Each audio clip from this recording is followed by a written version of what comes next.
In the last lecture, we built the kind of the basics of a calculator. We had buttons that did things like print out the answer, add and subtract. Um, However, our calculator had a severe limitation. It only worked on 15 and 3, so we're probably not ready to start bragging about our calculator just yet. So what I'm going to do in this lecture is I'm going to show you how to add an input field to your frame that allows you to enter numbers that can be used inside your calculator.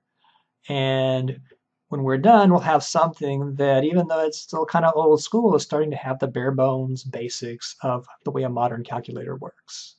Well, let's go to it. So here we have a kind of a halfway completed version of our calculator. I've gone through and added a couple of extra buttons so we don't have to work on the buttons anymore. You can see here we have our glorious store of 12 and operand of 3. As long as your numbers are 12 and 3, our calculator is going to be great. So you can see I've implemented multiplication and division, and let's just run it real quick. So a few more buttons. We could print out the contents, we could add them, we could multiply them, divide them. Well, it's starting to come along. But we need to figure out how to actually enter numbers now, so we're not always working on 12 and 3. So let's go look in the docs and see what Simple GUI provides for entering information. So we go over in the docs and we see we have some control objects again. So the thing we're going to enter actually is a control object. And let's say we have buttons, key presses, mouse clicks, but of course here's something text input. Now this is not exactly what we want because we want to input a number, but it looks like we don't have a number input function. So let's just see what we can do with text input. So simple enough, it says add input. We give it a string that describes it, a handler, and we give it a width. That's nice. But there's something fundamentally different between a handler for a button and a handler for an input field. In a button, we just clicked it and it did some action. Here, we have an input field. We have a number that the users typed in, and then they maybe hit enter. And when they hit enter, the input field handler gets called. And we need to have that handler have access to whatever the user entered. So the way this is handled is that the input field handler is called with a single parameter. That parameter is whatever the user entered. So when you implement the handler, you're going to need to go through and take this input parameter and do something with it to react to whatever action the user intended when they entered that number. So with that kind of starting point, let's go through now and see if we can piece together how our handler for our input field should work. So let's add an input field to our calculator code. So really it's fairly simple. All we're going to do is we need to go through and define a handler for our input field. So let's say define enter. Remember, the handler is going to have one parameter, and that's going to be the input. We'll call it INP. And what does it need to do? It needs to go through and take that input and assign it to the operand. If we want to put it in the store, that's why we had swap. So we have to be careful. There's a couple of things that could go wrong here.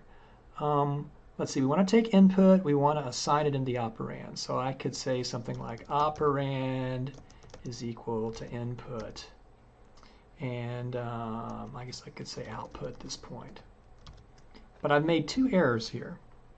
The first thing is, remember, if I want to modify either the operand or the store, those are global variables. So I need to go through and say global operand. I'm going to leave the other error uncorrected, and we'll just see what happens when I try to do it. Let's go through and actually kill off 12 and 3. Let's initialize them to the more rational values of 0. And let's go down and enter, say f dot add input. Say enter, what the heck, enter operand. Let's see if we can squeeze it in there. We'll say enter. We'll give it a width of 100. And so we created our event handler. We registered it. We reinitialized the globals. Let's try running and see what happens here. I think it's going to be interesting. Okay, good. So we have enter operand. That's nice. It tells us what we need to enter. And well, we can print over here. Things are looking good. Not anything with 0 and 0. So let's enter an operand here. So I'm going to enter 12, my favorite number. And to actually make the event handler trigger, I have to hit enter. And what do we see? The operand is 12. Interesting. Okay, didn't expect that. Let's swap that in. And let's enter 3. And hit enter. Boy, it's working great. We got 12 and 3. But I think something's amiss here. Let's do the following. Let's try to add those two. Ooh, we get 123. This is really getting good. I'm going to try something more daring. I'm going to multiply them. Oh, I just blew up. So what happened in there? Well, I didn't anticipate things going quite this crazy, but I think it's actually, you'll see kind of what went on. I said operand is equal to input. Now, what did I tell you input was? This was a text input. This wasn't a number input. So input was a string. So whenever I said operand is equal to input, it actually set the operand to be the string 1, 2. Then I swapped it. It made the store the string 1, 2.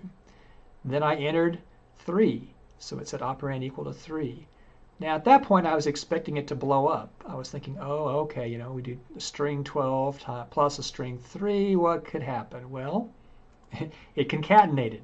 It made the string 1, 2, 3.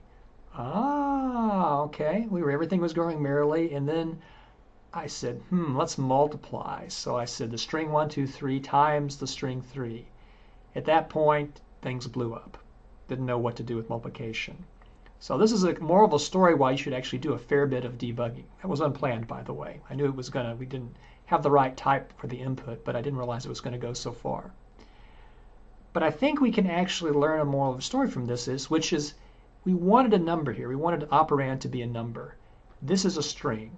So we can fix this very easily. All we need to do is coerce this string into being a number. So we have some functions we knew how to do that with. The function int converts it to an integer. So let's say int of input. And we'll run it again.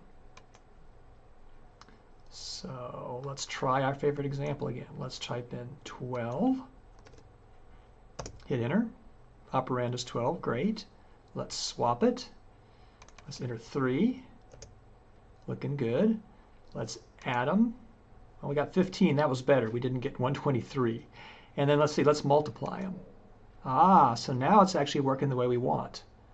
Well, kind of. There's still one more thing. You know, so we're only working on integers here. Let's see if we can make this work maybe with decimal numbers, because we really like to use decimal numbers in our calculator. So if I said 3.14159 and I said enter, it threw an error here. It didn't want to take 3.14159 as a string and convert it directly into a floating point number. So we have an easy thing. Let's just make this a float. We can convert a string into a float. So I'll say float. And let's run it one more time.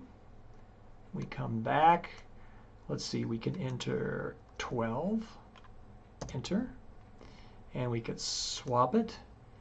And now let's enter, say, 3.14159.